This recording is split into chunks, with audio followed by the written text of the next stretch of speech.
जय बाबा की। करौली सरकार के समस्त भक्तों को, समस्त गुरु भाई बहनों को मोहन का प्रणाम। कैसे हैं आप लोग? आशा करता हूं कि बाबा जी की कृपा से आप सब बहुत अच्छे होंगे और मैं भी बहुत अच्छा हूं और बड़ा ही आनंद में हूं और एक नए अनुभव के साथ आज ही दरबार से वापस आया हूं, एक नए जन्म के साथ, एक नए नाम के साथ, एक नई पहचान के साथ। कल ही मेरा लगभग 11:15 के आसपास इस संसार जगत में फिर से मेरा एक नया जन्म हुआ है, एक नया नाम मिला है, एक नई पहचान मिली है, एक नया घर मिला है, एक नया परिवार मिला है, एक नया संसार मिला है।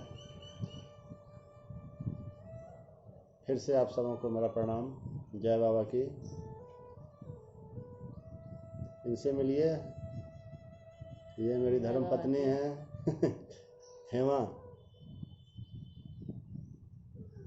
और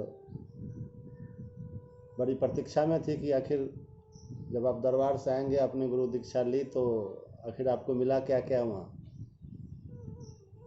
तो जो अनुभव दिया जा सकता है उसे ही हम दे सकते हैं, बता सकते हैं। बाकी कुछ स्थूल चीज़ें बता सकते हैं। अनमोल अनुभव का यह भाग 2 है।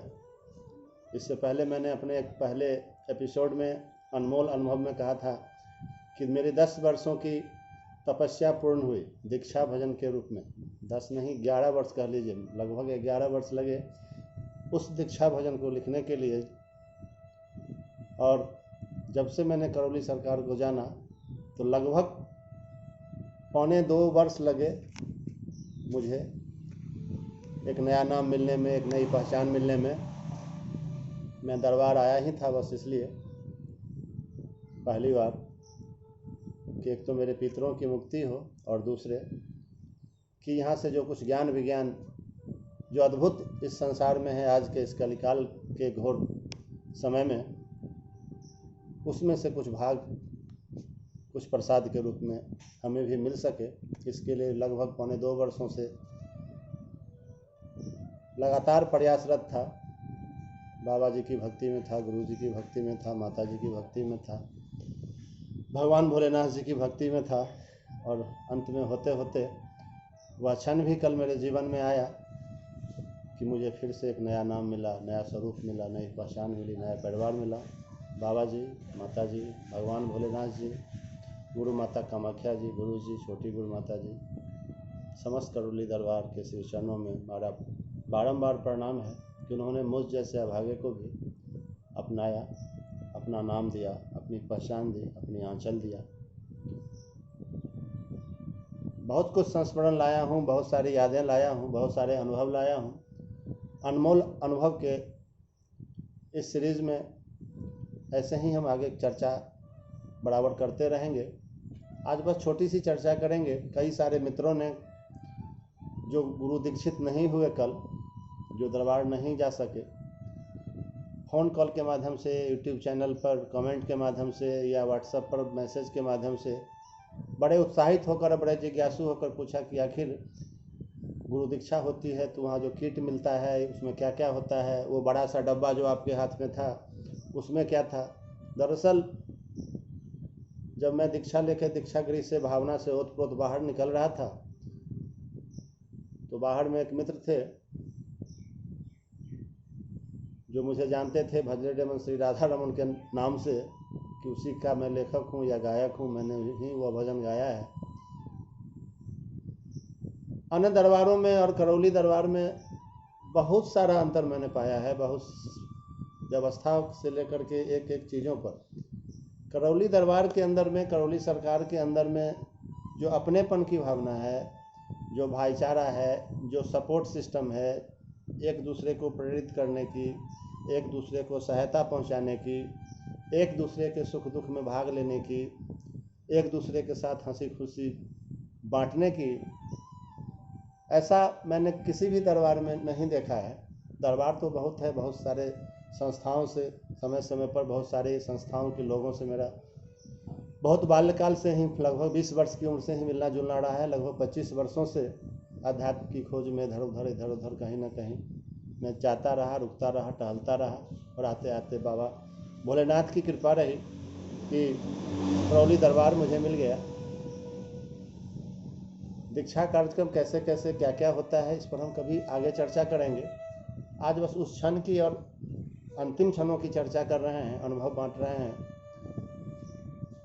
जब भावना से ओतप्रोत रोता हुआ मैं दीक्षागृह से बाहर निकल रहा था, तो मुख्य द्वार जो बाबा जी का होता है, बड़ा दरबार, वो बंद था, क्योंकि जिनकी दीक्षा होनी थी वही उन्हीं का प्रवेश अंदर में था। बाकी लोग वहाँ से अपनी बारी की प्रतीक्षा में थे या एक जिज्ञासु की तरह देख रहे थे कि अंदर क्या क्या हो रहा है। तो जैसे ही मैं बाहर निकला, हाथ में यही डब्बा था जो इसके अंदर है, और ये जो गुरुदेव जी के द्वारा, प्रणाम, जय बाबा की करिए आप सब, यही मेरी नई पहचान है, मेरा नया नाम है कि मैं राधा रमन शिष्य संप्रदाय का एक सदस्य हूँ। बाबा जी ने मुझे पुत्र के रूप में स्वीकार किया, शिष्य के रूप में स्वीकार किया, और मेरी समस्त जिम्मेदारियों को लेने का मुझसे संकल्प करवाया, और संकल्प को पूर्ण करने की भी कृपा की, और आगे का मार्ग बताया और आगे बताते रहेंगे। जैसे ही मुख्य द्वार तक मैं आया, दरवाज़ा खोलकर बाहर जाने की तैयारी, बाहर जाने लगा कि कुछ लोगों ने मुझे भट गले से पकड़ लिया। ऐसे कह सकते हैं कि जैसे कोई व्यक्ति चुनाव लड़ता है, और चुनाव लड़ता है जब, तो अंदर में काउंटिंग हो रही होती है चुनाव के काउंटिंग रूम में, तो कुछ एजेंट्स भी होते हैं, उसके उम्मीदवार खुद भी होता है, और जब वह जीत का सर्टिफिकेट लेकर बाहर निकलता है, तो उसके जो अपने लोग होते हैं, भाई हो, मित्र हो, दोस्त हो, या उनके सपोर्टर्स हों, उन्हें जैसे फूल माला से स्वागत करते हैं, उन्हें उनके साथ फ़ोटो खिंचवाते हैं, उनकी फ़ोटो लेते हैं। ऐसा देखा होगा ना हमने व्यवहारिक जीवन में कि जब कोई उम्मीदवार जीत करके चुनाव बाहर निकलता है, तो लोग बाहर से उसे पूरा पकड़ते हैं और उसकी जयकारा लगाना शुरू कर देते हैं। कुछ उसी तरह की अनुभूति वहाँ थी, और वास्तव में मैं वह जंग जीत के ही आ रहा था कि मुझे बाबा जी ने स्वीकार किया, और वो सर्टिफिकेट लेकर, ये सर्टिफिकेट हमारा है कि आज से हम राधा रमन शिष्य संप्रदाय के सदस्य हैं। तो लोगों ने, एक मित्र ने पकड़ लिया और कहा कि आपकी फ़ोटो लेनी है। तो मुझे लगा कि फ़ोटो लेनी है, शायद सेल्फी लेंगे मेरे से क्या, क्योंकि बाबा जी ने भजले रे मन श्री राधा रमन एक भजन के माध्यम से मुझ जैसे एक गांव देहात के सामान्य से लड़के को न जाने कहाँ से कहाँ रातों रात पहुँचा दिया। बहुत सारे लोग सेल्फी लेने के लिए वहाँ पर हमारे जैसे लोग के साथ भी रिक्वेस्ट करते थे। तो मुझे, चूँकि उस समय जब मैं दीक्षागृह से बाहर आ रहा था, तो मेरा मस्तिष्क बिल्कुल काम नहीं कर रहा था। अगर उसी क्षण, उसी अवस्था में अगर रुक जाया जाए, तो मुझे लगता है वही मोक्ष है। चूँकि विचार शून्य अवस्था थी, कोई भी प्रश्न उस क्षण मेरे मन में नहीं था। बस जो था गुरु स्वरूप, बाबा जी का स्वरूप, बस वही था। वही तो अंदर के अनुभव की बात है। तो मेरी बुद्धि कुछ काम नहीं कर रही थी, विचार ही नहीं थे, तो बुद्धि कहाँ से काम आएगी। तो उन्होंने कहा, मैंने कहा चलिए बाहर चलते हैं। मैं ऐसा सोचा कि शायद ये मेरे साथ सेल्फी लेंगे, इसलिए मैंने कहा चलिए बाहर चलते हैं। तो उन्होंने कहा कि नहीं भाई, यहाँ पर आप तो एक पिक्चर ले लीजिए, यहाँ पर ये आपके मेमोरेंडम में आ जाएगा कि आप एक नया जन्म पा करके इस बाबा के दरबार से निकल रहे हैं। आपकी मेमोरी के लिए बात सदा के लिए रह जाएगी। तब जाके मैं समझ में बात आई कि अच्छा ये बोल क्या रहे हैं। और फिर उन्होंने एक पिक्चर ली मेरे ही मोबाइल से। उन्होंने कहा लॉक खोलिए जल्दी, मतलब ऐसा कि मैं कुछ नहीं कर रहा था, सारा वही कर रहे थे, बस जो मुझे गाइड कर रहे थे मैं ऐसा करता चला गया। मोबाइल लिया, मुझसे लॉक खुलवाया, और खटा कहा कि आप खड़े होइए, और फ़ोटो खींच करके मेरे हाथ में मोबाइल थमा दिया। बोला कि ये 3 पिक्चर आपकी है, जल्दी से इसमें लिखिए कि आपकी तो गुरु दीक्षा आपकी हुई है, आपका जीवन ये हुआ है, वो हुआ है, और इसको डाल दीजिए सोशल मीडिया पर, यूट्यूब पर, कि बहुत सारे लोग भी उससे जो है सो लाभान्वित हो सकें और उत्प्रेरित हो सकें। उसी में कई सारे मित्रों ने यह जो मैंने वो फ़ोटो यूट्यूब पर डाला अपनी, तो पूछ दिया कि भाई साहब, डॉक्टर साहब, वो डब्बे में क्या था, वो बाबा कोई गिफ्ट दिए हैं क्या, गुरुजी को गिफ्ट दिए हैं क्या। तो मैंने कहा कि हाँ भाई, गिफ्ट क्या, समझो कि महाप्रसाद है, और इससे बड़ा गिफ्ट क्या मिलेगा कि बाबा ने मुझे स्वीकार कर लिया है। तो सबसे पहले इनको भी दर्शन कराना है, और साथ साथ आप सभी दर्शन करेंगे। सबसे पहले तो ये किट मिला, यही एक डब्बा होता है जिसमें एक ये गुरु नाम की माला होती है। दूसरी जो इसमें महत्वपूर्ण चीज़ होती है, एक और माला जो होती है जप के लिए एक माला होती है रुद्राक्ष की, और साथ ही संगमरमर का एक प्राण प्रतिष्ठित शिवलिंग, बोल दे हर हर महादेव, हर हर महादेव, हर हर महादेव। ये शिवलिंग है। और साथ ही बहुत कम लोगों को ही बाबा जी का, भोलेनाथ का यह त्रिशूल मिला, जिसमें मैं भी एक सौभाग्यशाली हूँ, जो मुझे भी एक ये त्रिशूल मिला। क्योंकि यह कुछ शायद कोई भक्त हैं दरबार के, उन्होंने अपनी ओर से यह त्रिशूल बहुत सारे शिष्यों में, भक्तों में बंटवाया था। तो मैं भी वो सौभाग्यशाली था कि मुझे भी यह प्रसाद मिला। ये बाबा जी का त्रिशूल है, भगवान भोलेनाथ का। त्रिताप हरता, तीनों लोगों में त्रिताप को का हरण करने वाला, समस्त लोग दुखों का हरण करने वाला एक त्रिशूल है। और इसके बाद जो इस किट के अंदर और सामग्री होती है, जिसमें ये ही डब्बा, ये तो झोला बाद में मैंने वहाँ से लाने वक्त में रखा। इसी डब्बा को देखकर लोगों ने पूछा कि उस बड़े से डब्बे में क्या था। तो किट के अंदर 2 माला शिवलिंग के साथ साथ एक यह अंग वस्त्र भी होता है, जिससे मैं बाबा जी के सुपुर्द किया हुआ था, जिसे मैं पकड़िए धारण कर लेता हूँ यहाँ। और अब देखिए, मैं राधा रमन शिष्य संप्रदाय का शिष्य मोहन कमल के साथ जो एक नया नाम मिला, वह नाम रमन भी मिला, मोहन कमल रमन।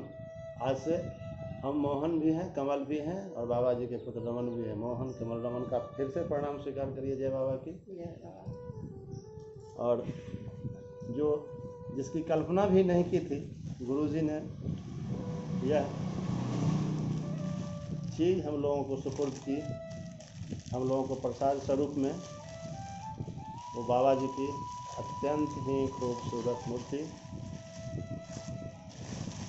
आप सभी इसका दर्शन करें। ये हैं बाबा जी, हमारे बाबा, आपके बाबा, सबके बाबा। ये इसकी स्थापना, बैठिए वहाँ, बैठिए 2 मिनट बैठिए, बैठिए। सॉरी, पेशेंट क्लिनिक में ही हूँ मैं, भी पेशेंट आ गए।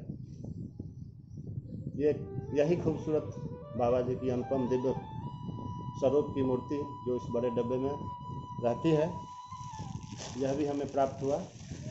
इसकी स्थापना प्रातःकालीन बेला में हम अपने पूजा गृह में करेंगे। इसे वहाँ रखिए। यही कुछ अनुभव हमारे साथ जो कुछ हमें मिला, ये बाह्य अनुभवों में से जो अंतर अनुभव, इन सबों का मिला जुला स्वरूप में आप सबों के बीच थोड़ा सा शेयर किया हूँ। धन्यभागी हैं वो लोग जिन्हें बाबा जी ने शिष्य के रूप में स्वीकारा, अपने पुत्र के रूप में स्वीकार किया। आप भी देर मत करिए।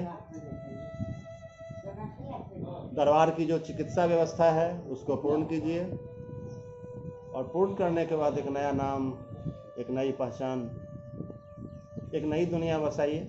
और फिर हम सब लोग मिलकर इस करौली सरकार, करौली दरबार के नाम की चर्चा तो यूं ही विश्वविख्यात हो चुकी है, लेकिन इसमें अगर कुछ अपना अंशदान कर सकें तो इसे हम अपना सौभाग्य समझेंगे कि बाबा के नाम को जन जन तक लेकर जाना। जन जन के लोगों में बाबा के प्रसाद की, बाबा के आशीर्वाद की आवश्यकता है। चूँकि आज कलयुग के इस बड़ा ही कठिन घड़ी में हर कोई पीड़ित है, एक एक परिवार। इस संसार में कोई भी ऐसा नहीं है जो तकलीफ़ों से घिरा न हो, और उस तकलीफ़ का जो मूल कारण है वही किसी को पता नहीं है, जिससे हमारे दरबार में हमारे गुरुजी के माध्यम से बाबा जी ने उजागर करवाया है।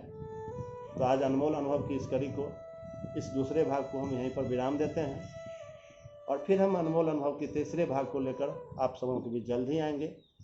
दीक्षा के बाद जो आप सबों का सबसे प्यारा भजन भजले रे मन श्री राधा रमन है, उसका पार्ट 3 वर्जन भी हमने दरबार में ही माता जी के श्री चरणों में सुपुर्द किया, बाबा के श्री चरणों में सुपुर्द किया। उसे एक बार जरूर सुनेंगे। भजले रे मन श्री राधा रमन का पार्ट 1 का भाव कुछ और है, और भजरे रे मन श्री राधा रमन का पार्ट 2 जो दीक्षा से संबंधित था, उसका दीक्षा का भाव एक शिष्य का भाव है, इस पर हम कभी विश्लेषण करेंगे। और भजले रे मन का ये पार्ट 3 वर्जन जो सुन ले रे मन है, वह एक संदेशा है इस संसार जगत के लिए कि पहले हमने बाबा से क्या कहा, दूसरे में हमने क्या कहा, और तीसरे में जब हमें कुछ मिला तो मैं इस संसार से क्या कर रहा हूँ। कि सुन ले रे मन एक सत्य वचन, शिव वंश शिवम श्री राधा रमन, तर जाएगा तेरा जीवन, भजले रे मन श्री राधा रमन, भजले रे मन श्री राधा रमन, शिव वंश शिवम श्री राधा रमन, एक साँचा श्री राधा रमन, झूठा सब संसार, भजे भाव से भजन जो, हो गए भव के पार। बोल दे हर हर महादेव। जय बाबा की जय हो, करौली सरकार की जय हो, गुरुदेव महाराज की जय हो, गुरु माता की हर हर महादेव। मिलते हैं फिर अनुभव के तीसरे एपिसोड में। तब तक भजले रे मन का पार्ट 3 वर्जन सुन ले रे मन को जरूर सुनिए। निश्चित ही मुझे आशा नहीं, पूर्ण विश्वास है कि उन शब्दों की गहराई में जब आप जाएंगे तो आपको लगेगा कि नहीं, यह बिल्कुल ही सत्य है। जय बाबा।